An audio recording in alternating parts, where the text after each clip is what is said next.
अस्सलामुअलैकुम मिनवालो, उम्मीद लरम چې تاسو ټول به روغ جوړ بیګا 12 بجې مفتي سردار علي حقانی صاحب په درا ادم هیل کې اکسیډنټ وکړو چې مفتي سردار علي حقانی صاحب ډیر په بېدردۍ سره شهید کړل شو او هغه سره چې کوم کسان ناست وو هغه ډیر زیات زخمی شوي دي چې په زخمی حالت کې هسپتال ته منتقل کړي دي।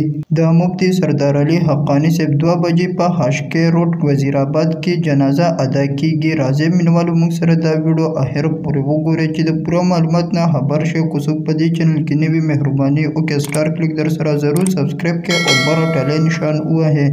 نورې هر یوه معلوماتي ویډیو به تاسو ته ډیره پسندتیا سره ملاویږي۔ عزتمندو دا واقعه بیګا رامحیطه شوې ده چې 12 بجې مفتي سردار علي حقانی صاحب په درا ادم هیل کې اکسیډنټ وکړ۔ په دغه اکسیډنټ کې مفتي سردار علي حقانی صاحب ډیر په بېدردۍ سره شهید کړلی شو او هغه سره چې کوم کسان ناست وو هغه ډیر زیات زخمی شوي دي او په زخمی حالت کې هسپتال ته منتقل کړي دي۔ عزتمندو مفتي سردار علي حقانی صاحب په درا ادم هیل کې بیان وکړو، د بیان نه په واپسو کې کور ته تلو چې دا حادثه ورته په لاره کې راپېښه شوله۔ په دغه حادثه کې د مفتي سردار علي حقانی صاحب شهید کړل شو او د سره چې کوم کسان ناست وو هغه ډیر زیات زخمی شوي دي۔ بیا د مفتي سردار علي حقانی صاحب جنازې اعلان یې وکړو چې د هغه جنازه په هاشکې روډ وزیرآباد کې 2 بجې داخلیږي۔ الله تعالی د مفتي سردار علي حقانی صاحب له په جنت الفردوس کې اعلی مقام ورکړي، قبر دی والله الله تعالی ګلې ګلزار د رڼاګانو کړي او کور والے له دې الله تعالی د زړه صبر ورکړي، د سره چې کوم کسان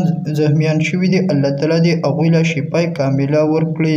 دا د ټولو مسلمان دپاره یو درد دی چې په سوشل میډیا باندې په توجه باندې مشهور مفتي سردار علي حقانی صاحب شهید کړلی شو۔ دا به زموږ نننۍ ویډیو، نورې معلوماتي ویډیوګانو لپاره په دې چینل کې اوسئ. والسلام.